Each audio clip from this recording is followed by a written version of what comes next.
Assalamualaikum Sobat Football United. Kabar transfer Manchester United sebenarnya ini seperti kayak mungkin kayak pengulangan ya. Dalam arti namanya sama, tapi situasinya ada yang diberi update. Dan ini menurut gue uh, gimana ya, bisa jadi akan menjadi kenyataan betul dalam arti persaingan. Nah, ini dia disebutkan di salah satu informasi terkait dengan Elliot Anderson dan juga Adam Wharton, bahwa klub-klub besar lainnya seperti Crystal Palace ini memprediksi atau memperkirakan akan ada beberapa klub yang berusaha untuk mendatangkan Adam Wharton di musim panas. Kontrak dari Adam Wharton sendiri ini akan sampai tahun 2029 tanpa rilis close. Dan klub memvaluasi sang pemain ini di sekitar berapa?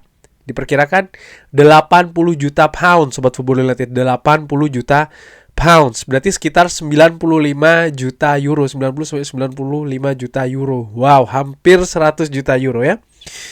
Ini yang menarik ya, bagaimana Manchester City, Liverpool, Real Madrid dan juga Manchester United di mana gagal untuk mencoba mendatangkan pemain tengah lainnya, yaitu adalah Carlos Baleba, pemain dari Brighton ya di musim panas, dimengerti menunjukkan ketertarikan.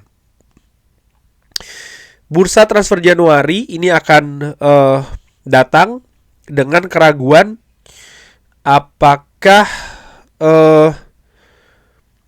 Crystal Palace yang saat ini berkompetisi bukan hanya di satu kompetisi saja, tapi juga di beberapa kompetisi, termasuk juga saat ini berada di papan atas Premier League ya, akan melepas Adam Wharton. Jadi ini merupakan sebuah pertanyaan ataupun keraguan dengan keadaan Crystal Palace yang sedang positif ini.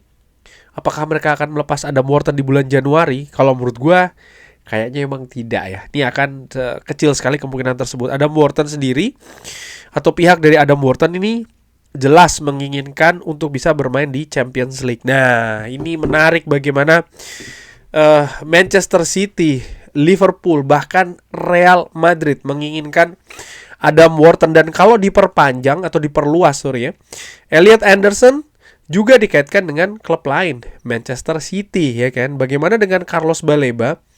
Dari beberapa ulasan ataupun juga ya semacam kayak informasi yang gue dapatkan dari sosial media dan juga prediksi, bisa jadi untuk Carlos Baleba pun juga bukan hanya Manchester United yang menginginkan ya, klub lain pun juga seperti itu. Artinya apa? Persaingan untuk mendatangkan pemain yang diinginkan oleh Manchester United ini bisa jadi diprediksi akan keras. Bahkan jauh lebih keras jika dibandingkan dengan di bursa transfer musim panas kemarin, di mana Kunya juga ada klub lain nih kan yang menginginkan, Bumo pun juga seperti itu. Tapi kalau kita melihat nih nama-nama klub yang menginginkan incaran Manchester United, pemain incaran Manchester United maksud gue, ada Manchester City, ada Liverpool, dan ada raksasa Real Madrid. Bagaimana ini? Di samping juga harga dari pemain tadi disebutkan, untuk Adam Wharton saja ini mendekati 100 juta euro. Elliot Anderson menurut gue bisa jadi sekitar seperti itu. Carlos Baleba sering disebutkan bahwa Brighton ini ingin angkanya sekitar kayak Caicedo, 100 jutaan juga kan ya, sekitar seperti itu loh. Manchester United sering disebutkan juga beberapa kali mengincar atau menginginkan bukan hanya satu pemain, 2. Berarti angkanya berapa nih? Hampir 200 juta euro atau sekitar 200 juta euro. Ini bukan angka yang kecil Sobat Football United. Kalau melihat bagaimana Manchester United berusaha untuk mengatur ulang ya kan, operasional finansial terutama di bursa transfer. Bukan berarti Manchester United ini bukan klub besar, apalagi bukan klub kaya. Enggak, dari sisi itu jelas mereka klub yang memiliki sumber keuangan yang banyak ya. Tapi kita juga tahu bagaimana Manchester United sedang mengelola kembali gitu ya, mengatur ulang lah situasi keuangannya. Pendapatan klub tentu saja banyak, tapi kan pengeluaran klub bukan hanya untuk transfer saja gitu kan. Ada juga operasional klub yang lain yang harus dilakukan. Salah satu juga bagaimana misalnya Manchester United ingin membangun stadion, walaupun ya kita jelas tidak mungkin Manchester United akan menggunakan sumber uangnya sendiri tanpa bantuan ya pihak lain gitu untuk membangun stadion, jelas tidak mungkin. Tapi intinya begini, angka 200 juta ya Manchester United ini berarti bukan klub kaya lagi dong, 200 juta aja kesulitan. No, bukan seperti itu. Maksud gua adalah ada hal yang lain ya Manchester United harus atur, dan angka 200 juta ini menurut gua termasuk angka yang tinggi. Kalau kita lihat bagaimana Manchester United bergerak di beberapa bursa transfer sebelumnya. Belum lagi juga ada aturan PSR ya kan.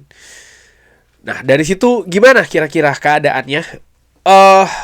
Seperti gue singgung di beberapa konten sebelumnya, dan Manchester United juga sudah pernah lakukan, bahwa memang, dan juga klub-klub lain ya, sering sekali keuangan ini bukan segalanya untuk memenangkan persaingan mendatangkan pemain. Sering sekali ini bukan segalanya. Ada faktor-faktor lain yang menentukan. Misalnya ya sering juga gue katakan kan beberapa kali, bagaimana rencana, bagaimana proposal terhadap pemain-pemain tersebut ya. Mereka akan mendapatkan peran apa, porsi bermainnya seperti apa, lalu posisinya akan di mana. Ini sesuai dengan keinginan mereka atau tidak, dengan visi bermain mereka tidak. Hal-hal seperti itu menurut gue. Di samping ya faktor personal seperti kayak misalnya gajinya berapa ya kan.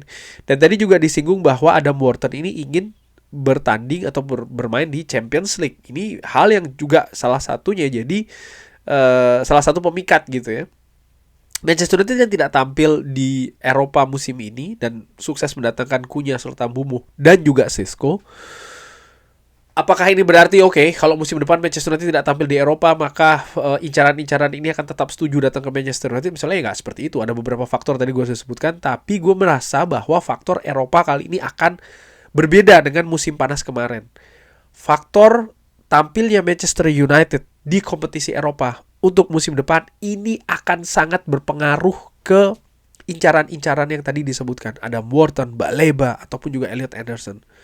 Kalau Manchester United tidak berkompetisi di Eropa, menurut gue opsinya harus diperluas ya. Karena kemungkinan untuk mengejar jangankan 3 ataupun 2, 1 nama saja ini akan sangat-sangat sulit menurut gue. Karena ada kaitan dengan banyak hal lah. Kita melihat juga bagaimana klub yang mengincar. Ini tidak main-main saingannya menurut gue. Sehingga faktor Eropa ini akan sangat menentukan kesuksesan Manchester United bisa mendatangkan atau tidak pemain-pemain yang diincar ini. Nah, lalu seandainya Manchester United gagal gitu ya mendatangkan, apa yang harus dilakukan? Ya, Manchester United tidak bisa hanya memiliki opsi pemain 3 ini saja, harus diperluas menurut gue. Termasuk opsi-opsi lain, misalnya Casemiro ya. Bagaimana negosiasinya? Bagaimana proses memperbaiki keadaan Ugarte dan juga Kobbie Mainoo. Ini mungkin juga akan menurut gue bisa dijadikan opsi gitu. Bukan opsi yang pertama atau utama, tapi segala kemungkinan. Manchester United juga harus berhitung. Ini juga faktor yang penting, di mana Manchester United masih akan sangat tergantung penjualan yang mereka lakukan kan. Berapa harga dari Rashford misalnya ketika nanti akan dilepas, lalu Rasmus Højlund, dan mungkin ada potensi pemain lain. Ini juga harus sangat dipertimbangkan. Jadi gua bisa membayangkan di musim panas nanti ini situasi akan sangat sibuk, akan sangat rumit ya. Belum lagi ada Piala Dunia. Ini keadaan yang sangat-sangat rumit. Ada beberapa pendapat seperti biasa. Dan gue yakin mungkin di video ini juga nanti akan ada komentar seperti itu. Ya jual saja misalnya Bruno Fernandes lepas dengan 100 juta. Datangkan ala warungan banget gitu. Dan gue pikir tidak seperti itu ya. Sekali lagi, uang bukan segalanya. Proyeksi mereka akan bermain di mana. Manchester United akan berada di mana musim depan.